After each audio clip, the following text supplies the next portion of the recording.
आइए शुरुआत करते हैं प्राइम टाइम रफ्तार के। अलीगढ़ मुस्लिम यूनिवर्सिटी के शताब्दी समारोह में प्रधानमंत्री का संबोधन। कहा 100 साल के इतिहास में एएमयू ने लाखों जीवन को तराशा और संवारा है। एएमयू ने जिस तरह समाज की मदद की वो अभूतपूर्व है। पीएम ने कहा एएमयू की दीवारों में देश का इतिहास। कहा एएमयू में बसता है मिनी इंडिया। यहाँ उर्दू, हिंदी, अरबी, संस्कृत की शिक्षा दी जाती है। यहाँ की लाइब्रेरी में कुरान है तो गीता, रामायण के अनुवाद भी। एक मिनी इंडिया भी नजर आता है। एएमयू में भी एक तरफ उर्दू पढ़ाई जाती है तो हिंदी भी। प्रधानमंत्री ने सबका साथ, सबका विकास और सबका विश्वास का मंत्र फिर दोहराया। सर सैयद के संदेश को याद करते हुए प्रधानमंत्री ने कहा कि नागरिक संविधान से मिले अधिकारों को लेकर निश्चिंत रहें सभी देशवासी। पीएम मोदी ने गिनाई सरकार की उपलब्धियां। का बिना किसी भेदभाव के 40 करोड़ से ज्यादा गरीबों के बैंक खाते खोले गए, 2 करोड़ से ज्यादा गरीबों को पक्के घर दिए गए और 8 करोड़ से ज्यादा महिलाओं को गैस कनेक्शन दिया गया। प्रधानमंत्री मोदी ने अपने संबोधन में कहा कि सियासत समाज का एक अहम हिस्सा है, लेकिन समाज में सियासत के अलावा भी कई मुद्दे हैं। सियासत और सत्ता से बड़ा है समाज।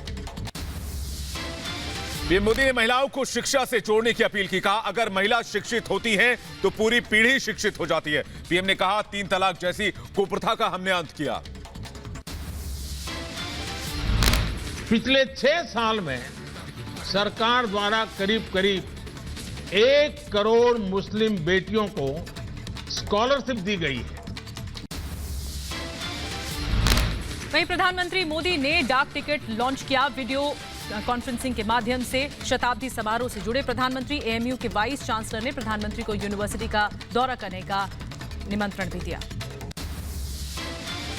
प्रधानमंत्री के संबोधन की अलीगढ़ मुस्लिम यूनिवर्सिटी के प्रोफेसर ने तारीफ की। कहा बहुत ही शानदार वक्तव्य पीएम ने रखा। जम्मू कश्मीर में डीडीसी चुनाव की मतगणना जारी। श्रीनगर में पहली बार खिला कमल। घाटी में 3 सीटों पर बीजेपी जीत चुकी है। जम्मू में बीजेपी की शानदार जीत। पहली बार कश्मीर में खिला कमल। रुझानों के मुताबिक सबसे बड़ी पार्टी बनकर उभरी है बीजेपी। डीडीसी चुनावों में 7 पार्टियों से मिलकर बना गुपकार गठबंधन कश्मीर में आगे। गठबंधन को अकेले बीजेपी ने दी कड़ी टक्कर। जम्मू कश्मीर में डीडीसी चुनाव के लिए 280 सीटों पर 8 चरणों में वोट डाले गए थे। चुनाव नतीजों से साफ है कि लोकतंत्र की जीत हुई है और साजिशों की हार हुई है। डीडीसी चुनाव में शानदार प्रदर्शन से बीजेपी समर्थक खुश हैं। श्रीनगर में ढोल नगाड़ों के साथ नाच गा कर जश्न मनाया गया। श्रीनगर में खिला बीजेपी का कमल। श्रीनगर के बलहामा सीट से बीजेपी के एजाज हुसैन ने जीत हासिल की है। जीत के बाद बोले ये उन लोगों को जवाब है जो कहते थे कि घाटी में तिरंगा उठाने वाला कोई नहीं मिलेगा। डीडीसी मतगणना पर बोले अनुराग ठाकुर। कहा 70 साल में पहली बार डीडीसी की वोटिंग हुई। ये लोकतंत्र की बड़ी जीत है। डीडीसी चुनावों में बीजेपी अच्छा प्रदर्शन करेगी। श्रीनगर में बीजेपी उम्मीदवार इंजीनियर एजाज हुसैन की जीत पर बीजेपी नेता शाहनवाज हुसैन ने ट्वीट किया। लिखा कश्मीर में कमल खिल चुका है। डीडीसी चुनाव के रुझानों पर बोले बीजेपी नेता मनोज तिवारी। जो कहते थे घाटी के लोग चुनाव में हिस्सा नहीं लेंगे, ये चुनाव उनके लिए जवाब है। प्रधानमंत्री मोदी का काम हर जगह पहुंच रहा है। कृषि मंत्री के साथ किसान की संघर्ष समिति और भारतीय किसान यूनियन के नेताओं की बैठक। नरेंद्र सिंह तोमर ने कहा कृषि कानून से किसानों की आय बढ़ना संभव है। किसानों के हित में है कानून। आंदोलन के बीच सिंघू बॉर्डर के किसानों ने ऐलान कर दिया है ब्रिटिश एमपी को चिट्ठी लिखेंगे किसान। ब्रिटेन के प्रधानमंत्री को भारत आने से रोकने की कहेंगे बात। गणतंत्र दिवस पर मुख्य अतिथि होंगे बोरिस जॉनसन। कानून वापस लेने की मांग पर अड़े किसान का अगर संशोधन ही करना है तो कानून रद्द कर देना चाहिए। सरकार फिर कोई पत्र भेजेगी तो विचार किया जाएगा। यूपी के बागपत से किसान कानून के समर्थन में किसानों की हुंकार। कार्यक्रम में पूर्व केंद्रीय मंत्री और बागपत सांसद सत्यपाल सिंह और हजारों किसान रहेंगे शामिल। पीएम मोदी ने इंडिया इंटरनेशनल साइंस फेस्टिवल को संबोधित किया। कहा वैज्ञानिक समुदाय के सदस्यों को साथ लाता है महोत्सव। लोगों का विज्ञान से जुड़ाव गहरा करने का लक्ष्य रखता है। अमेरिका ने प्रधानमंत्री मोदी को किया सम्मानित। लीजन ऑफ मेरिट सम्मान से नवाजा गया। भारत अमेरिका रणनीतिक साझेदारी के लिए ये सम्मान है। गृहमंत्री एक बार फिर जा सकते हैं कोलकाता। 12 जनवरी को यूथ फेस्टिवल में शामिल हो सकते हैं शाह। सूत्रों के हवाले से बड़ी खबर, हावड़ा में जनसभा को भी संबोधित कर सकते हैं अमित शाह। मुख्यमंत्री ममता बनर्जी का केंद्र सरकार पर हमला, कहा आत्महत्या को भी राजनीतिक हत्या बता देती है बीजेपी। गृहमंत्री और ममता बनर्जी में जुबानी जंग तेज हुई। ममता ने नंबर 1 बंगाल का पेश किया आंकड़ा, का कानून व्यवस्था काफी बेहतर, बंगाल को बदनाम करने की कोशिश। बीजेपी सांसद सौमित्र खान ने पत्नी सुजाता मंडल को भेजा तलाक का नोटिस। कल सुजाता मंडल के टीएमसी में शामिल होने के बाद दोनों में विवाद बढ़ गया था। सौमित्र खान के तलाक के नोटिस पर सुजाता मंडल का बयान, कहा जो पार्टी तलाक की विरोधी, मुझे उस पार्टी के सांसद ने तलाक दिया, पार्टी के लिए मुझसे 10 साल पुराना रिश्ता खत्म कर दिया। मुंबई के अंधेरी इलाके में नाइट क्लब में पुलिस का छापा। क्लब में मौजूद थे कई खिलाड़ी और कलाकार। सुरेश रैना, सुजैन खान, गुरु रंधावा समेत 27 ग्राहक और 7 कर्मचारियों के खिलाफ केस दर्ज हो गया।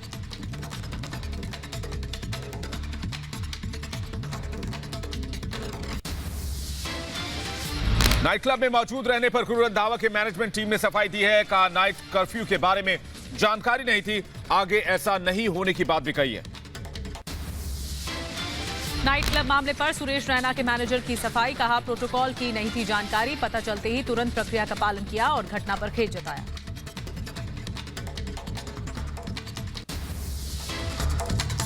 कश्मीर में सुरक्षा बलों को बड़ी सफलता, 2 आतंकवादियों ने किया आत्मसमर्पण। आतंकियों के पास से 2 पिस्टल और गोला बारूद बरामद किए गए हैं। झारखंड के खूंटी में 15 लाख का इनामी नक्सली मुठभेड़ ढेर हो गया। प्रतिबंधित उग्रवादी संगठन PLPI का FI का रीजनल कमेटी मेंबर था जिदन। मथुरा में श्री कृष्ण जन्म स्थान के मामले को लेकर कानूनी लड़ाई शुरू हो चुकी है। कोर्ट में हिंदू आर्मी चीफ ने श्री कृष्ण विराजमान का वंशज होने का दावा किया है। मुरादाबाद कोर्ट में एसपी सांसद आजम खान और बेटे अब्दुल्ला आजम की पेशी। पूर्व सांसद जयाप्रदा पर अभद्र टिप्पणी के मामले में हुई पेशी। कांग्रेस विधायक जौहरीलाल मीणा और उनके बेटे की गुंडागर्दी, बिजली निगम के अधिकारियों को घर पर बुलाकर पीट डाला। यूपी के मेरठ में सफाई कर्मचारियों ने किया हंगामा। गुस्साए सफाई कर्मियों ने चक्का जाम कर सफाई सेवा की ठप। सेवा समाप्ति की कार्रवाई वापस लेने समेत कई मांग की। यूपी के फिरोजाबाद के केला देवी निजी अस्पताल को स्वास्थ्य विभाग ने सील कर दिया। फर्जी तरीके से चलाने का आरोप है। 2 दिन पहले डिलीवरी के दौरान नवजात की मौत के बाद यह एक्शन लिया गया है। यूपी के बहराइच में 12वीं की छात्रा पर केमिकल अटैक से हड़कंप मच गया। एबीवीपी के छात्रों ने किया प्रदर्शन, कहा जिले में कानून व्यवस्था पूरी तरह से ध्वस्त हो चुकी है। राजनाथ सिंह ने जापान के रक्षा मंत्री से फोन पर बातचीत की। किशी नोबुओ को रक्षा मंत्री बनने पर बधाई दी। साथ ही दोनों देशों के बीच चल रहे रक्षा सहयोग पर संतोष व्यक्त किया। गुवाहाटी में भारत बांग्लादेश के बीच सीमा स्तर की वार्ता जारी। बीएसएफ और बॉर्डर गार्ड्स बांग्लादेश के बीच डायरेक्टर जनरल स्तर की 5 दिन तक होगी बैठक। दोनों देशों की सीमा सुरक्षा बलों के बीच बेहतर समन्वय बढ़ाने समेत कई मुद्दों पर होगी बातचीत। सरकार ने वाइस एडमिरल रजत दत्ता को अगला director general armed forces medical service नियुक्त किया है। यूपी के मथुरा में पति ने रचा पत्नी की मौत का षड्यंत्र। 1 लाख रुपए में दी पत्नी की सुपारी। पुलिस ने आरोपी पति को गिरफ्तार कर लिया है। यूपी के गाजियाबाद में फर्जी आधार कार्ड बनाने वाले गिरोह को गिरफ्तार किया गया है। एक रैकेट के जरिए कई ठगी की वारदातों को अंजाम दे चुके थे। एमपी के मंदसौर में आबकारी विभाग की टीम पर बदमाशों का हमला। अधिकारियों पर किया पथराव, गाड़ियों में भी पहुंचाया गया नुकसान। पुलिस ने 7 आरोपियों के खिलाफ केस दर्ज किया है। हरियाणा के झज्जर में 5 साल की मासूम के अपहरण के बाद हत्या कर दी गई। पड़ोस के युवक पर आरोप है, पिता के साथ मारपीट के बाद बच्ची का अपहरण कर लिया गया था। हैदराबाद में अवैध ऑनलाइन लोन ऐप मामले में पुलिस ने 11 लोगों को गिरफ्तार किया है। आरोपियों के तार चीन और इंडोनेशिया से भी जुड़े बताए जा रहे हैं। केरल के कोझिकोड में दुबई से आए यात्री से 26 लाख का सोना जब्त किया गया। एयरपोर्ट पर चेकिंग के दौरान करीब 600 ग्राम का सोना जब्त किया गया। गांधीनगर में ओएनजीसी पाइपलाइन में धमाका हो गया। 2 घर ढह गए। हादसे में 1 की मौत, 2 घायल। राहत बचाव कार्य में जुटा प्रशासन। यूपी के कुशीनगर में कोहरे का कहर, ट्रक में बस ने मारी टक्कर, हादसे में घायल बस ड्राइवर समेत 2 लोगों की इलाज के दरमियान मौत हो गई। इसमें कई लोग घायल भी हुए हैं। उत्तर प्रदेश के बदायूं में ट्रक और बस के बीच भिड़ंत हो गई। हादसे में 5 लोग घायल हुए, 3 की हालत गंभीर है। घने कोहरे के चलते हुआ हादसा। यूपी के जौनपुर में पत्नी, बेटा, बेटी और अन्य महिला पर हमला, बेटी और महिला की मौत, पत्नी बेटा अस्पताल में भर्ती, पुलिस मामले की जांच कर रही है।